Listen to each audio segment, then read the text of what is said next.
একটি গ্রামে একজন সৎ ও পরিশ্রমী চাষী থাকে এবং তার সঙ্গে থাকে তার স্ত্রী সীতা। তারা হল গরিব মানুষ, সারা দিন কেটে খায়।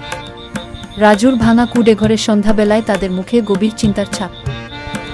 সীতা, আর কতদিন এভাবে চলবে? জমির ফসল তো সব শুকিয়ে গেল। এইবারও যদি বৃষ্টি না হয় তবে ছেলে মেয়েদের কি খাওয়াব?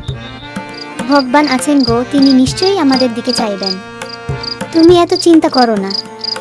আজ আর কিছু নেই, কালকে কি হবে জানি না। মহাজনের কাছে আবার যেতে হবে, কিন্তু গতবারের দেনা এখনো শোধ করতে পারিনি। এবার আর কি করে টাকা চাইব? মহাজন রহমান সাহেব খুব কড়া লোক, তিনি কি আর টাকা দেবেন? না দিলে উপায় কি? না খেয়ে তো মরে যেতে পারি না। কাল সকালেই যাব।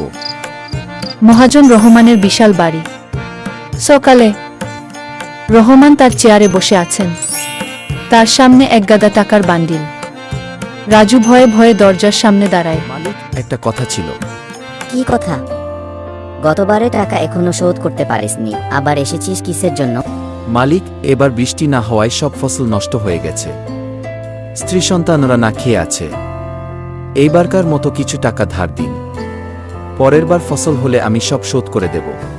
তোর ফসল হবে আর আমি টাকা পাবো, এই আশায় আমি বসে থাকবো? শোনো, এবার যদি ধার নিতে হয় তবে তোর এই ছোট জমিটুকু আমার কাছে বন্ধক রাখবি।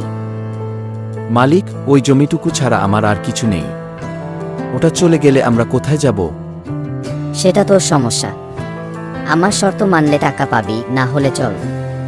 রাজু হতাশ হয়ে মাথা নিচু করে দাঁড়িয়ে। রাজু তার জমির মাঝখানে বসে আছে।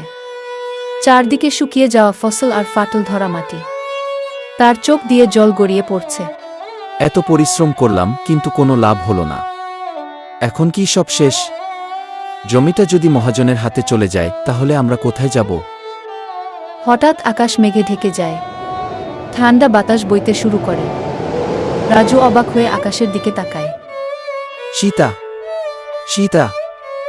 সীতা দৌড়ে আসে, তার চোখে মুখে বিস্ময়। কি হয়েছে গো? দেখেছ? মেঘ করেছে, বৃষ্টি আসবে। প্রচণ্ড শব্দে বাজ পড়ে এবং শুরু হয় মুষলধারে বৃষ্টি।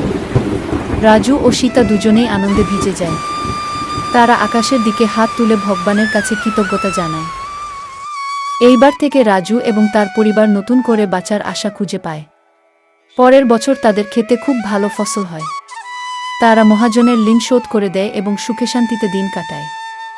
গল্পের শেষে দেখানো হয় কঠোর পরিশ্রম এবং সততার জয় অনিবার্য।